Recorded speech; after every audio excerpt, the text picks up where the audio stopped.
नमस्कार दोस्तों, आप सभी का स्वागत है। आज के इस वीडियो में तो चलिए जानते हैं बिहार के सभी 38 जिलों के छोटी बड़ी खबरों को केवल 20 मिनट में।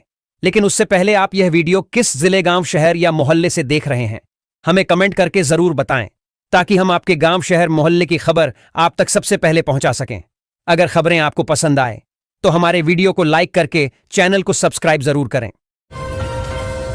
तेजस्वी यादव के खिलाफ FIR वीडियो पर सियासी संग्राम।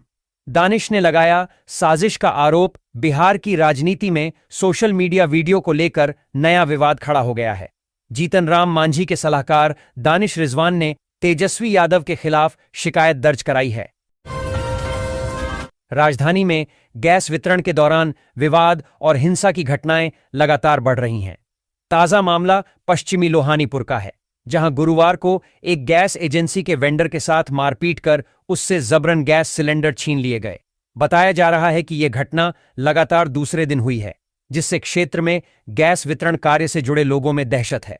इससे पहले बोरिंग कैनाल रोड स्थित देवयंती गैस सर्विस के एक वेंडर के साथ भी मारपीट की घटना सामने आई थी। भारत में लॉकडाउन लगाने पर मोदी सरकार का बड़ा फैसला। केंद्रीय मंत्री हरदीप सिंह पुरी का स्पष्ट संदेश। मंत्री ने कहा कि प्रधानमंत्री नरेंद्र मोदी के नेतृत्व में सरकार यह सुनिश्चित कर रही है कि देश में जरूरी सप्लाई बिना किसी रुकावट के जारी रहे। जमुई में रेलवे की नोटिस से कई परिवारों पर बेघर होने का खतरा। 7 अप्रैल से चलेगा बुलडोजर झाझा। जमुई में 5 दर्जन से अधिक महादलित परिवार रेलवे परिसर खाली करने के नोटिस से बेघर होने के खतरे का सामना कर रहे हैं। दशकों से रह रहे इन परिवारों को वैकल्पिक आवास नहीं मिला है, जबकि 2 दशक पहले मिली जमीन पर अब दूसरों का कब्जा है। केंद्र सरकार ने पेट्रोल डीजल पर एक्साइज ड्यूटी घटाई, पर पटना में खुदरा दाम स्थिर है। पेट्रोल 105 रुपये 54 पैसे, डीजल 91 रुपये 78 पैसे प्रति लीटर पर कायम है। LPG सिलेंडर 1002 रुपये 50 पैसे का है, जबकि CNG 87 रुपये 90 पैसे प्रति किलो पर किफायती विकल्प बनी हुई है। पटना के वैज्ञानिकों का कमाल। अंडे के छिलकों से बनाया सस्ता वाटर फिल्टर। पानी में जहर खत्म करने का देसी जुगाड़। आर्यभट्ट ज्ञान विश्वविद्यालय के वैज्ञानिकों ने अंडे के बेकार छिलकों से एक सस्ता और प्रभावी नैनो टेक्नोलॉजी आधारित जल शोधन सिस्टम विकसित किया है। भारत सरकार से पेटेंट प्राप्त यह तकनीक आर्सेनिक, फ्लोराइड और लेड जैसे विषैले तत्वों को पानी से हटाती है। नेपाल के एथेनॉल मिश्रण से बिहार को मिलेगा बड़ा व्यापारिक लाभ। पेट्रोल में 10% मिश्रण से खुलेंगे नए बाजार। नेपाल सरकार के पेट्रोल में 10% एथेनॉल मिश्रण के फैसले से बिहार की एथेनॉल कंपनियों को बड़ा अवसर मिला है। पश्चिमी एशिया संकट के कारण नेपाल को सालाना 73 करोड़ लीटर एथेनॉल की आवश्यकता होगी, जबकि उसकी अपनी उत्पादन क्षमता केवल 2-3 करोड़ लीटर है। सोशल मीडिया पर आपत्तिजनक पोस्ट करने के मामले में पुलिस ने एक युवती को गिरफ्तार किया है। आरोप है कि उसने मुख्यमंत्री नीतीश कुमार, उप मुख्यमंत्री सम्राट चौधरी और केंद्र सरकार के खिलाफ कथित रूप से अभद्र टिप्पणी और वीडियो साझा किए थे। बिहार के भागलपुर जिले के एक साधारण दियारा क्षेत्र से निकलकर वैश्विक पटल पर अपनी पहचान बनाने वाले प्रो संजीव कुमार की यात्रा संघर्ष, संकल्प और सेवा की एक अद्भुत दास्तान है।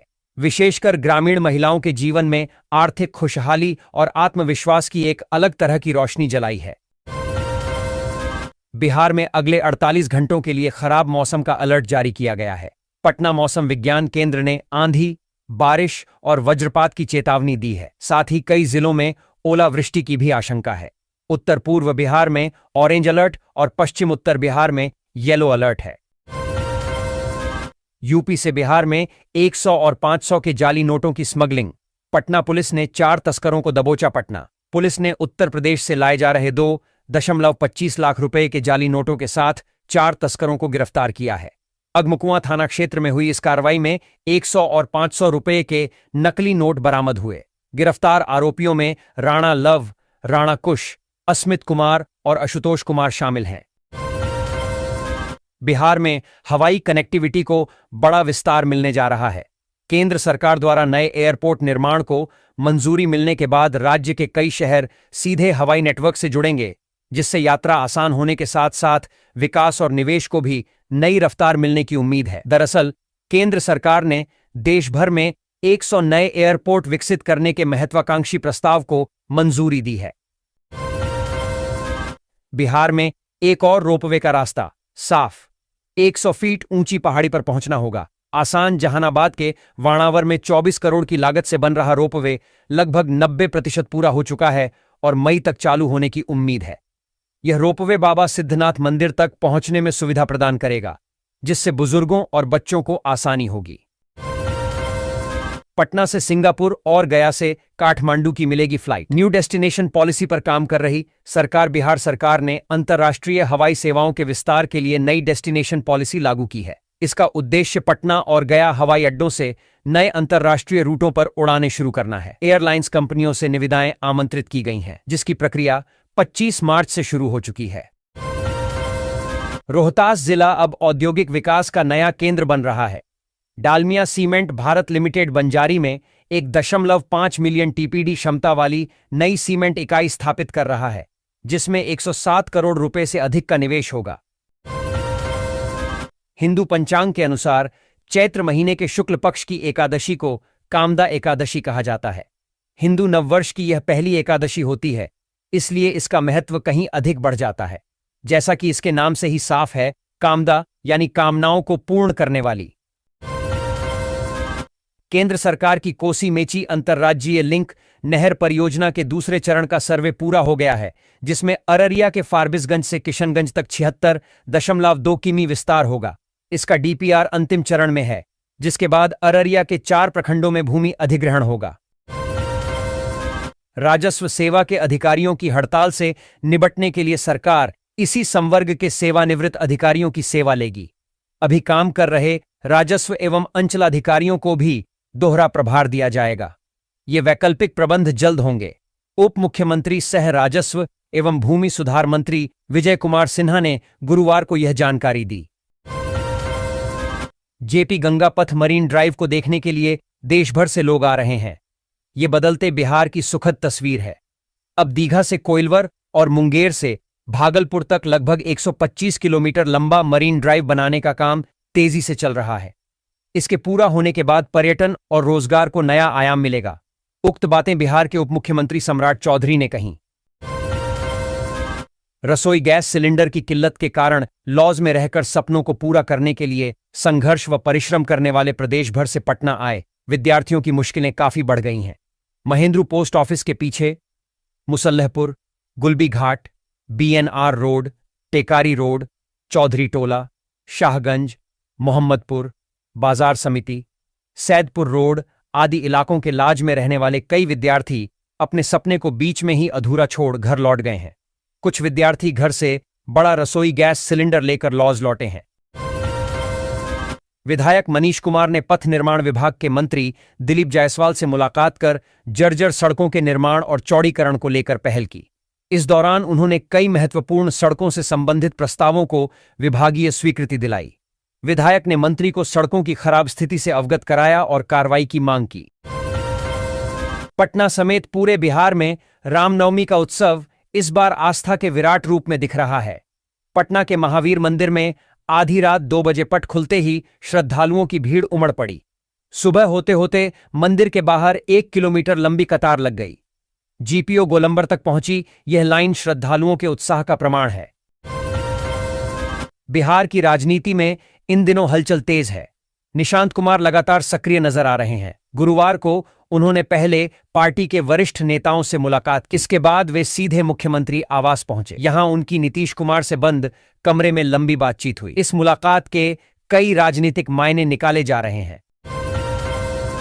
समीर शूटर मामले में चौंकाने वाले खुलासे, पाकिस्तानी खुफिया एजेंसी को भेजे गए फोटो, वीडियो और लोकेशन।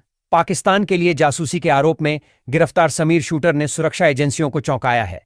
उसके मोबाइल से आईएसआई एजेंटों को संवेदनशील स्थानों की तस्वीरें, वीडियो और जीपीएस लोकेशन भेजने का खुलासा हुआ है। राज्य सरकार ने दरभंगा में धान खरीद की तिथि 31 मार्च तक बढ़ाई और एफआरके की बाध्यता समाप्त की। हालांकि एसएफसी के पास गोदाम खाली न होने से पैक्सों से चावल नहीं लिया जा रहा, जिससे किसानों को भुगतान रुका है। पैक्सों के पास पैसे न होने से किसान औने पौने दाम पर धान बेचने को मजबूर हैं। दरभंगा में रसोई गैस की किल्लत और बुकिंग अवधि बढ़ने की अफवाहों से उपभोक्ता परेशान है। जिला प्रशासन ने हालांकि आपूर्ति सामान्य होने का दावा किया है, लेकिन शहरी क्षेत्रों में 25 और ग्रामीण में 45 दिनों में बुकिंग की बात सामने आई है। छात्रों को छोटे सिलेंडरों के लिए अधिक कीमत चुकानी पड़ रही है। मोकामा से बाहुबली छवि के जदयू विधायक अनंत सिंह ने शुक्रवार को बिहार के अगले मुख्यमंत्री को लेकर बड़ा बयान दिया। नीतीश कुमार के राज्यसभा जाने और बिहार के सीएम पद को छोड़ने के बाद उनके बेटे निशांत को लेकर अनंत सिंह ने कहा कि वही राज्य का अगला सीएम होने चाहिए। अनंत सिंह ने मोकामा में मीडिया से बात करते हुए कहा कि निशांत में मुख्यमंत्री बनने के सारे गुण होने हैं। बिहार की राजनीति से जुड़ी एक बड़ी खबर सामने आ रही है। सूत्रों के हवाले से जानकारी मिल रही है कि मुख्यमंत्री नीतीश कुमार 30 मार्च को विधानमंडल से इस्तीफा दे सकते हैं, यानी वे इस दिन बिहार विधान परिषद की सदस्यता से इस्तीफा देंगे। 30 मार्च सोमवार को परिषद की सदस्यता छोड़ने के साथ ही उनके मुख्यमंत्री पद से हटने की भी अटकलें तेज हो गई हैं। भारत सरकार के ग्रामीण विकास मंत्रालय ने जमुई की ग्रामीण महिलाओं को आत्मनिर्भर बनाने के लिए फास्ट फूड मेकिंग की ट्रेनिंग शुरू की है। ग्रामीण स्वरोजगार प्रशिक्षण संस्थान के माध्यम से 31 महिलाओं को 20 प्रकार के फास्ट फूड बनाने का प्रशिक्षण दिया गया। पश्चिम एशिया में जारी तनाव के बीच एलपीजी आपूर्ति को लेकर पैदा हुई चिंताओं पर केंद्र सरकार ने स्थिति स्पष्ट कर दी है। पेट्रोलियम और प्राकृतिक गैस मंत्री हरदीप सिंह पुरी ने देश में लॉकडाउन लगाए जाने की खबरों को पूरी तरह निराधार बताया है। केंद्र और बिहार सरकार ने भागलपुर को दिया तोहफा, रेल बाईपास से शहर और ग्रामीण क्षेत्रों को फायदा। भाजपा प्रवक्ता डॉ. प्रीति शेखर ने भागलपुर बाईपास रेल लाइन निर्माण की स्वीकृति के लिए पीएम मोदी और रेल मंत्री अश्विनी वैष्णव को धन्यवाद दिया। उन्होंने गोड्डा सांसद निशिकांत दुबे की भी सराहना की। यह परियोजना भागलपुर स्टेशन पर दबाव कम करेगी। इससे क्षेत्र में रोजगार और व्यापार को बढ़ावा मिलेगा। बिहार सरकार 40 पुलिस अफसरों को देगी सम्मान। लिस्ट में इस एक नाम को देख भड़के तेजस्वी यादव ने मुजफ्फरपुर में वीर पशुपतिनाथ मेडल के लिए पुलिस अधिकारियों की सूची पर आपत्ति जताई है। उन्होंने गायघाट थानाध्यक्ष रहे राजा सिंह का नाम शामिल होने पर सवाल उठाए, जिन पर एक व्यक्ति की गोली मारकर हत्या का आरोप है। बिहार विद्यालय परीक्षा समिति ने डीएलएड एंट्रेंस एग्जाम 2026 को लेकर बड़ी जानकारी दी है। परीक्षा का आयोजन अप्रैल के अंतिम सप्ताह या मई के पहले सप्ताह में किया जाएगा, जबकि नया सत्र जुलाई से शुरू होगा। समिति के अध्यक्ष आनंद किशोर ने बताया कि इस वर्ष डीएलएड प्रवेश परीक्षा के लिए 3,0,8,5,6,0 आवेदन प्राप्त हुए हैं। आवेदन की अंतिम तिथि 9 जनवरी थी। बिहार में सियासी घमासान जारी है। राजद और हम पार्टी में नया विवाद देखने को मिल रहा है। दरअसल केंद्रीय मंत्री जीतन राम मांझी के सलाहकार दानिश रिजवान ने राजद नेता तेजस्वी यादव और कांग्रेस अध्यक्ष मल्लिकार्जुन खड़गे पर गंभीर आरोप लगाए हैं। दानिश रिजवान ने इस मामले में तेजस्वी यादव पर एफआईआर दर्ज करने के लिए आवेदन भी दिया है। मंत्री श्रेयसी सिंह ने आईआईटी पटना के इंक्यूबेशन सेंटर के 10वें स्थापना दिवस पर बिहार के युवाओं की प्रतिभा की सराहना की। उन्होंने बताया कि आईआईटी पटना में बिजनेस पार्क की तैयारी चल रही है, जिससे राज्य में स्टार्टअप को बढ़ावा मिलेगा। सीएम नीतीश कुमार की पटना को सौगात 1056 करोड़ की 1373 विकास परियोजनाओं का किया उद्घाटन शिलान्यास। मुख्यमंत्री नीतीश कुमार ने पटना में समृद्धि यात्रा का समापन किया। उन्होंने 1056 करोड़ की 1373 विकास परियोजनाओं का उद्घाटन व शिलान्यास किया, जिनमें जीविका समूहों को ऋण और आयुष्मान कार्ड शामिल हैं। मुजफ्फरपुर में मिठनपुरा से इमली चौक तक की सड़कें जल्द दिखेंगी। नए रूप में मुजफ्फरपुर में मिठनपुरा इमली चौक सड़क के चौड़ीकरण और मरम्मत का कार्य शुरू हो गया है।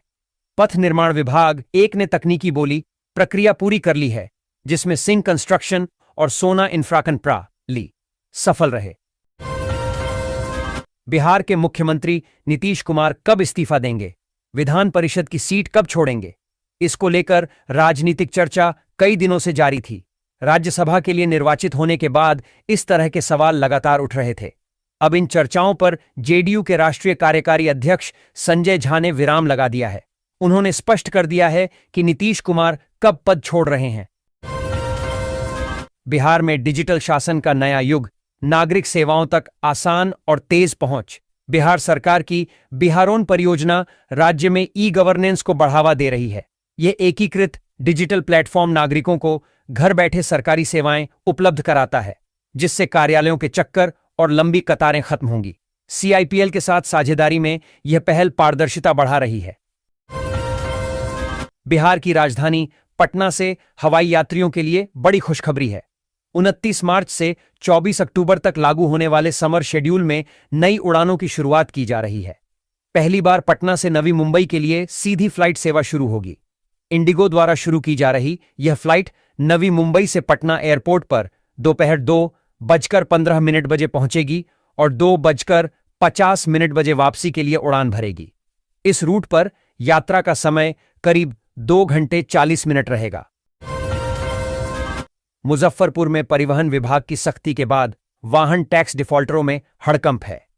कार्रवाई के डर से पिछले कुछ दिनों में लगभग 40 लाख रुपए का राजस्व जमा हुआ है। जिले में 2191 वाहन मालिकों पर 8.12 करोड़ रुपए बकाया थे, जिन्हें 25 मार्च तक टैक्स जमा करने की मोहलत दी गई थी। 20 करोड़ खर्च कर मनरेगा की सच्चाई जानेगी बिहार सरकार। हर जिले में बनी सोशल ऑडिट सोसाइटी। जांच होगी तेज बिहार सरकार। मनरेगा के तहत ग्राम पंचायतों में हुए विकास कार्यों की सच्चाई जानने के लिए लगभग 20 करोड़ रुपए खर्च कर सोशल ऑडिट कराएगी। इसका उद्देश्य आजीविका सुरक्षा, टिकाऊ परिसंपत्तियों का सृजन, जल संरक्षण, कृषि विकास और ग्रामीण बुनियादी ढांचे जैसे कार्यों में पारदर्शिता लाना है। बिजली से लेकर सोलर तक।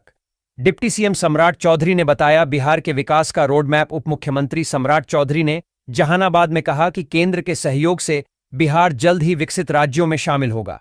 उन्होंने मुख्यमंत्री नीतीश कुमार के नेतृत्व में राज्य में तेजी से हो रहे विकास कार्यों पर प्रकाश डाला। मधुबनी के मधवापुर में पेट्रोल डीजल की कमी की अफवाह से हड़कंप मच गया। पंपों पर लंबी कतारें लगने से लोगों में घबराहट फैल गई और कई जगहों पर भीड़ बढ़ गई। स्थिति को देखते हुए प्रशासन सक्रिय हुआ। अधिकारियों ने साफ किया कि ईंधन की कोई कमी नहीं है और आपूर्ति पूरी तरह सामान्य चल रही है, इसलिए लोगों से अफवाहों पर ध्यान न देने की अपील की गई। पश्चिम चंपारण के रामनगर प्रखंड स्थित घने सदाबहार जंगलों और दुर्गम पर्वत श्रृंखलाओं के बीच विराजमान सोमेश्वर धाम इन दिनों आस्था, श्रद्धा और रोमांच का अद्भुत संगम बन गया है। करीब 2200 फीट ऊंची पहाड़ी की चोटी पर स्थित मां कालिका का यह दिव्य दरबार वैष्णो देवी की तर्ज पर श्रद्धालुओं के लिए विशेष आकर्षण का केंद्र बना हुआ है। सोमेश्वर धाम चारों ओर से घिरा हुआ वाल्मीकि टाइगर रिजर्व के सघन वन इस स्थल की रहस्यमयी आभा को और भी गहन बना देते हैं। बिहार के नवादा जिले के नवीन नगर मोहल्ले में एक घर में भीषण आग लगने से लाखों रुपए की संपत्ति जलकर नष्ट हो गई। यह घटना अरविंद कुमार सिंह के मकान में हुई, जहां सिलेंडर लीकेज के कारण आग भड़क उठी।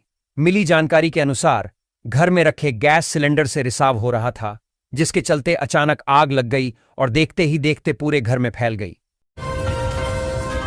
सुप्रीम कोर्ट ने बिहार के एक दहेज हत्या मामले में पटना हाई कोर्ट के जमानत आदेश को रद्द करते हुए आरोपी पति को 1 सप्ताह के भीतर सरेंडर करने का कड़ा निर्देश दिया है।